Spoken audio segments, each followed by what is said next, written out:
ममता बनर्जी यहाँ जो कुछ भी कर रही हैं वो जोगी राज का नकल करने की कोशिश कर रही हैं। जहाँ वहाँ जिस तरह से उत्तर प्रदेश में धर्म के नाम पर, फसाद के नाम पर बुलडोजर पॉलिटिक्स चल रहा है, उसी तरह से यहाँ ममता बनर्जी भी वो बुलडोजर पॉलिटिक्स कर रही हैं, लेकिन थोड़ा बचा करके, अपनी जान बचा करके। दर्दनाक मामला है। 21 साल के एजाज पुलिस की गोली से सीधे सीधे हलाक नहीं हुआ, नेग्लिजेंस। पुलिस उसको ले गया, वो गोली निकालने में व्यस्त था, चूँकि बाद में कंट्रोवर्सी हो ये किसका गोली है, सेंट्रल फोर्स का है या स्टेट फोर्स का है, और गोली निकालने के बाद उसको छोड़ दिया उसके हालत में। उसकी माँ उसको लेकर के एक अस्पताल से दूसरे अस्पताल दौड़ने लगी। उसको अगर ब्लड दिया था, सही समय पर इलाज किया जाता तो वो बच जाता। और दूसरी तरफ हरगोविंद दास और चंचल दास, बाप बेटा, जिस गांव में हमला हुआ उस गांव में वो लोग भी बाकी सब गांव वालों की तरह अपना वो रोक रहे थे कि हंगामा नहीं हो, फसाद नहीं हो और हमला नहीं हो, लेकिन उसको उन दोनों की जान ली गई।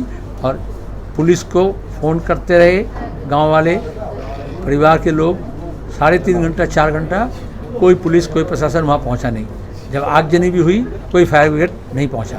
तो सरकार इसमें मलूस है, प्रशासन और पुलिस इसमें मलूस है, वरना ये फसाद नहीं होता। हम ये चाहते हैं कि जुडिशियल इंक्वायरी हो सिटिंग जज हाईकोर्ट को लेकर के, ताकि जितने भी फसाद हुए रानीगंज से, दूल्हागढ़ से, बसीराट से, कोई का जांच नहीं हुआ। अगर जांच सही से हो तो जो जिम्मेदार लोग हैं उनको सज़ा मिलेगा और लोगों को ये मालूम होगा कि किस तरह से इसे हंगामा, फसाद इंजीनियर किया जाता है और कौन उसके पीछे है। लेकिन ममता बनर्जी की सरकार वो चाहती है वो और उसके भतीजा के करप्शन के बारे में बीजेपी सरकार कोई जिम्मेदारी नहीं ले, कोई रोल नहीं अपनाए, कोई भूमिका नहीं ले, और फसाद के मामले पर तब ममता बनर्जी भी कोई भूमिका नहीं अपनाएगी। इसी कारण है कि पिछले 14 साल में जितने के फसादात हुए, एक का भी जांच सही ढंग से नहीं हुआ, एक भी सही ढंग से FIR नहीं किया गया। अभी मुर्शिदाबाद के मामले में देखा हमने कि सही ढंग से FIR लॉन्च नहीं किया गया। इसको वो लीपापोती करने की कोशिश करती है। इसलिए हम चाहते हैं एक तो उनका जांच हो सही ढंग से, जुडिशरी और सिद्धार्थ द्वारा जुडिशियल इंक्वायरी हो। दूसरा, जितने नुकसान हुए लोगों के माल जान का, उसका जो है भुगतान करे सरकार।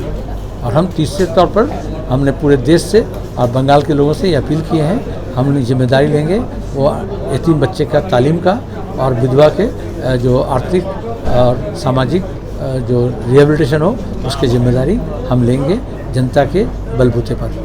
योगी आदित्यनाथ ने बयान दिया कि लातों के भूत जो है वो बातों से नहीं मानते। पश्चिम बंगाल को लेकर उन्होंने कहा है, हिंसा को लेकर। साथ में ये भी कहा है कि मुख्यमंत्री ममता बनर्जी चुप है इस मामले में। जब जोगी के राज्य में कुछ घटना होता है तो जोगी चुप रहते हैं, जब मुख्यमंत्री के बंगाल में कुछ होता है तो बंगाल के मुख्यमंत्री हैं। और ममता बनर्जी यहाँ जो कुछ भी कर रही हैं वो जोगी राज का नकल करने की कोशिश कर रही हैं।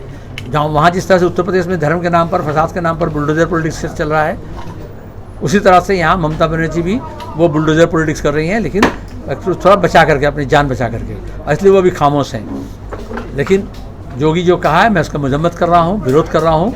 और सरकार को चाहिए, पुलिस को चाहिए उनके खिलाफ हिंसा भड़काने का और हेट स्पीच का, घृणा भाषण का, चूँकि वो बंगाल और बंगालियों के खिलाफ ये बात कहे हैं और इंसान के खिलाफ बात की हैं, इसलिए घृणा भड़काने के लिए उनके घृणा भाषण का मुकदमा उनके खिलाफ दर्ज हो।